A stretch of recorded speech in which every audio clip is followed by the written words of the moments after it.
আজকের গল্প ইচ্ছে হলেও। 6 বছরের পল্টু এখন রাতে পিসির সাথেই শোয়।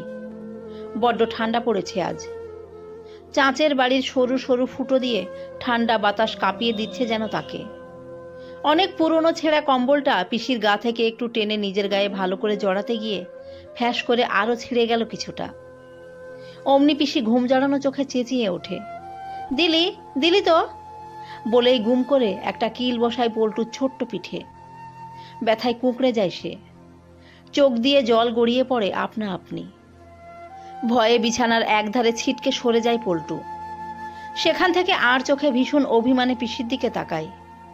পিসি বিরক্তি ভরে কম্বলের শেষ ছেঁড়া জায়গাটা ভালো করে দেখে কিভাবে আবার সেলাই করবে ভেবে নিয়ে রাগত স্বরে বলল, আমার হয়েছে যত জ্বালা, বলে ছেঁড়া কম্বল টেনে গায়ে দিয়ে আবার শুয়ে পড়ল। মা মরে যাবার পরে পিসিই পল্টু দেখাশোনা করে। পল্টুকে ভালো যে বাসে না পিসি তা নয়, কিন্তু অবিবাহিত বয়স্ক পিসি এখন সব সময় কেন যে খুব রেগে থাকে সে জানে না। তার খুব রাগ হয় মায়ের ওপরে। পল্টুকে একা রেখে কেন চলে গেল মা? পিসি খোড়া মানুষ, এক পা টেনে টেনে কোনো মতে হাঁটে। সারাদিন পিসি খোড়া পা টেনে টেনে কোনো মতে ঘরের সব কাজ করে। তারপর বারান্দায় বসে ঠোঙা বানায় আর দিন রাত চেঁচিয়ে মাকে গাল দেয়, আবাগির বেটি, সাত সকালে মরে সারা বাড়ি আমার ঘাড়ে তুলে দিয়ে গেল, এবারে খেটে খেটে কে মরবে? এইটুকু বলে কিছুক্ষণ চুপ করে নিজেই নিজের দিকে আঙুল দেখিয়ে উত্তর দেয়, এই ক্ষান্ত দাসী। এই শীতের দিনগুলোতে কেক কারখানার পাশ দিয়ে গেলেই উঁচু পাঁচিল টপকে কেকের গন্ধ ছড়িয়ে পড়ে আশেপাশে। পল্টু নাক টেনে গন্ধ নেয়। জিভে কতদিন জল চলে এসেছে সেই গন্ধতে। বাবা বলে গেছে আজ রাতে ফিরবে না, সারা রাত আজ কাজ হবে কেকের কারখানায়। কাল কারখানা থেকে যে ভাঙা কেক পায় তাই আনবে। এই কেকের জন্য পল্টু অপেক্ষা করে সারাটা দিন। পল্টু বুঝেছে তার মানে কাল কেক খাবার দিন। আবার আগের বছরের মতো সেই লোকটা কাল আসবে। বেশ মজাদার ম্যাজিক জানে লোকটা। লাল টুপি পরা, সাদা দাড়ি, ঢোলা জামা গায়ে, অদ্ভুত দেখতে। যতক্ষণ লোকটা বিকেলে মোড়ের মাথায় দাঁড়িয়ে থাকে বিশাল বড় ঝোলা কাঁধে, ততক্ষণ সে দূর থেকে দেখে লোকটাকে। ভীষণ অবাক হয় পল্টু। লোকটা বাচ্চাদের ডেকে ডেকে কত কিছু দেয়। ওরা যা চাইছিল টুপটাপ করে লোকটা হাসি মুখে গিলি গিলি ফু বলে কেমন বের করে দিচ্ছিল ঝোলা থেকে। মনে মনে পল্টু ভাবে সেও যা চায় তাই পাবে। পল্টুর সত্যিই খুব লোভ লাগছিল বেলুনগুলো দেখে। বেলুনগুলো কি দারুণ! আকাশের দিকে উড়ে যেতে চায় সব সময়, নিচে নামতেই চায় না। মনে মনে ভাবে, ইস, এমন একটা বেলুন যদি সে পেত। কিন্তু ছোট্ট পল্টু কাছে গিয়ে চাইতে সাহসই পায় না যে। কিন্তু অবাক কাণ্ড, লোকটা চলে যাবার সময় তাকে দেখতে পেয়ে তার কাছে এসে ঝুলি থেকে অনেকগুলো লজেন্স বের করে দিয়েছিল তাকে। তারপর পল্টুর হাতে যেই একটা হাওয়াই বেলুন দিয়েছিল, ভীষণ খুশিতে চোখ মুখ উজ্জ্বল হয়ে উঠেছিল তার। এক গাল হেসে বেলুনটার সুতোটা মুঠোয় ধরে সে সোজা মায়ের কাছে দৌড়ে গিয়েছিল। মা আর পিসি তখন ঠোঙা বানাচ্ছিল উঠোনে। মাকে পিছন দিয়ে জড়িয়ে ধরে জিজ্ঞেস করেছিল, ওই যে লাল টুপি পরা সাদা দাড়ির বুড়ো লোকটা কে মা? মা ছেলের হাতে বেলুন দেখে বুঝতে পেরে হাসতে হাসতে বলেছিল, ও তো ম্যাজিক দাদু, প্রত্যেক বছর আসে।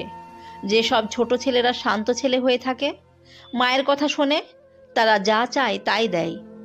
ছোট্ট মাথাটা একদিকে কাত করে পল্টু ভীষণ অবাক হয়ে টেনে টেনে জিজ্ঞেস করেছিল, যা চাইবে তাই দেবে?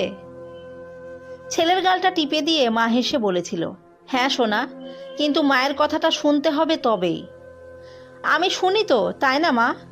বলে খুশি মনে হাতের বেলুনটা মাকে দিতে গিয়ে মা ঠিক করে ধরতে পারার আগেই কি করে যেন হাত থেকে ছেড়ে হাওয়ায় দুলতে দুলতে আকাশের দিকে চলে গেল বেলুনটা।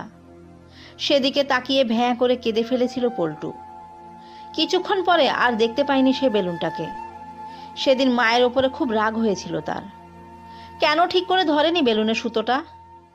মা আদর করে কাছে টানলেও যায়নি সে। অত সুন্দর বেলুন সে কি আর কখনো পাবে?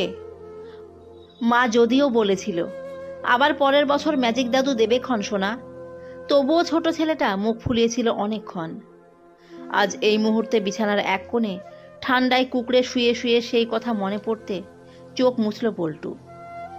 তার এখন মনে হয় মা যদি আর একটাবার ফিরে আসে, তাহলে আর কখনো বেলুন উড়িয়ে দিলেও মায়ের ওপরে রেগে যাবে না সে কোনো মতেই।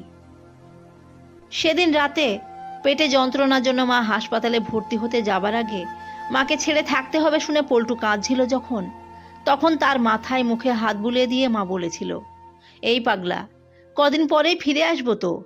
কেমন কাঁদে দেখো। কাঁদে না বাপ আমার, শান্ত হয়ে থাকবি, পিসির কথা শুনবি। হ্যাঁ, সে তো সব কথা শুনেছিল পিসির, শান্তও হয়েছিল, একটুও পিসিকে জ্বালায়নি। তাহলে মা আর এলো না কেন? শুনেছে মায়ের পেটের মধ্যে কি ফোড়া যেন হয়েছিল, সেটা ফেটেই নাকি মা মরে গেছে তার।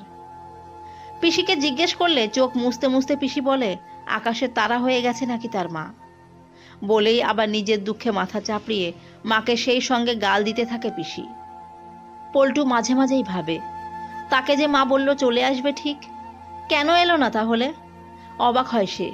মা, তার মা, অত আদর ভালোবাসা সব নিয়ে তাকে না বলে কয়ে আকাশে কি করে চলে যায়, এটা তার মাথায় কিছুতেই আসে না। একবারও কি পল্টুকে মনে পড়ে না তার? চোখের কোণটা ভিজে উঠল পল্টুর। এমন সময় ঘুমের ঘোরে পিসি হাত বাড়িয়ে, ও খোকা, কাছে আয় বাপ, বলে তাকে খাটের কোণ থেকে টেনে নিজের কোলের কাছে নিল।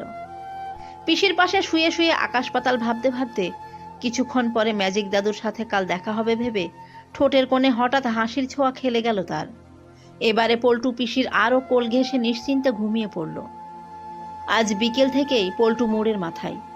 এতক্ষণে কেক নিয়ে বাবা কারখানা থেকে ফিরে এসেছে বাড়িতে, কিন্তু কেক খাবার জন্য তার একটুও বাড়ি যেতে ইচ্ছে করছে না এখন। আজ কেক কারখানার পাশ দিয়ে যাওয়ার সময় অন্য দিনের মতো কেকের সুগন্ধে পল্টুর জিভে জলও আসেনি। আজ অধীর আগ্রহে সে তাকিয়ে থাকে অনেক ছেলে মেয়ে ঘিরে থাকা সেই ম্যাজিক দাদুর দিকে।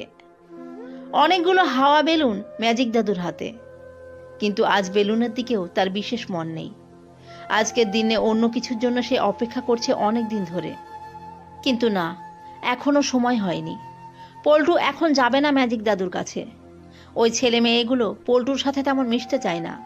অন্যদিন বিকেলে মাঠে এলেও ওরা খেলে না পল্টুর সাথে। পল্টুর ছেঁড়া রংচটা সোয়েটার দেখে ওরা মুখ কোঁচকায়, কেমন সন্দেহের চোখে দেখে পল্টুকে। চুল উস্কো খুস্কো, নাকে শুকনো সর্দির দাগ। খড়ি কাটা গাওয়ালা ছোট ছেলেটাকে তারা মোটেই সুনজরে দেখে না। পল্টু পারতপক্ষে এড়িয়ে চলে ওদের। একটু পরে সন্ধ্যা হয়। ম্যাজিক দাদুর চারপাশ ফাঁকা দেখে পল্টু এগোয় 1 পা 2 পা করে। ম্যাজিক দাদু বুঝতে পেরে তাকে ইশারায় কাছে ডাকলেন। এবারে বুক ঢিপঢিপানিটা যেন একটু কমলো মনে হয়। কাছে যেতে তার রুক্ষ চুলটা হাত দিয়ে আরো এলোমেলো করে দিয়ে ম্যাজিক দাদুটা বললেন, তোমার কি চাই খোকা? পল্টু ঢোক গেলে লোভী চোখে একবার বেলুনের দিকে তাকিয়ে মস্ত বড় ঝোলার দিকে তাকায়। মা বলেছিল শান্ত হয়ে থাকলে যা চাইবে তাই পাবে সে। লোকটি হেসে তার হাতে 2টো বেলুন দিয়ে আবার বললেন, বলো খোকা, আর কি চাই? টুপি, বল, চকলেট, কেক? পল্টু এবারে চোখে মুখে বিশ্বাস আর মনে জোর এনে মৃদু স্বরে বলল, আমার মা আছে ঝোলায়, মাকে দেবে? ম্যাজিক দাদু প্রথমে বুঝতে পারলেন না যেন, পর মুহূর্তে ব্যাপারটা বুঝে স্তব্ধ হয়ে গেলেন ছোট্ট ছেলেটার নিষ্পাপ চাওয়া দেখে। কিছুক্ষণ তাকিয়ে দেখলেন ছোট্ট মা হারা ছেলেটির বিশ্বাস ভরা আকুল বড় বড় চোখ দুটোর দিকে। চোখের কোণটা জ্বালা করে উঠল তার। কিছু বলতে গিয়েও গলার কাছে বাষ্প জমে গেল যেন। কিচ্ছু বলতে পারলেন না তিনি। শেষে পল্টুর হাতে বাকি হাওয়াই বেলুনগুলো দিয়ে পল্টুর গালটা টিপে দিয়ে ঝোলা নিয়ে তাড়াতাড়ি পিছন ফিরে নিজের রাস্তায় ফিরে যেতে গিয়ে লাল জামার হাতে চোখ মুছলেন। এই প্রথম বুঝি তিনি কোনো বাচ্চার ইচ্ছে পূরণ করতে পারলেন না। পল্টু নিজেও ভীষণ অবাক হয়ে তাকিয়ে থাকলো ম্যাজিক দাদুর চলে যাওয়ার পথের দিকে। ভীষণ কষ্ট হচ্ছে তার। সে বুঝে উঠতে পারল না মাকে ফিরে পেতে চাইতে দাদুটা হঠাৎ কেন চলে গেল। সে যে এই দিনটার জন্যই অপেক্ষা করছিল ভীষণভাবে। সে ভেবেছিল ম্যাজিক দাদু অবশ্যই তার মাকে ফিরিয়ে দিতে পারবে। হঠাৎ যেন কিভাবে সব বুঝতে পেরে চোখ ফেটে জল চলে এলো তার। তাহলে মাকে দেখতে পাওয়ার, মায়ের কাছে যাওয়ার আর কোনো আশা নেই। কিছুক্ষণ অন্ধকারে ওইখানে বসে একা একা কাঁদার পর আকাশের দিকে একটা উজ্জ্বল তারার দিকে তাকিয়ে পল্টুর ছোট্ট মন কি বুঝলো কে জানে, ছেড়ে দিল তার প্রাণাধিক প্রিয় বেলুনগুলো। মা আসতে না পারুক তার কাছে, কিন্তু তার ছোঁয়া বেলুনগুলো অন্তত যাক তার মায়ের তারার দেশে। ধন্যবাদ সবাইকে।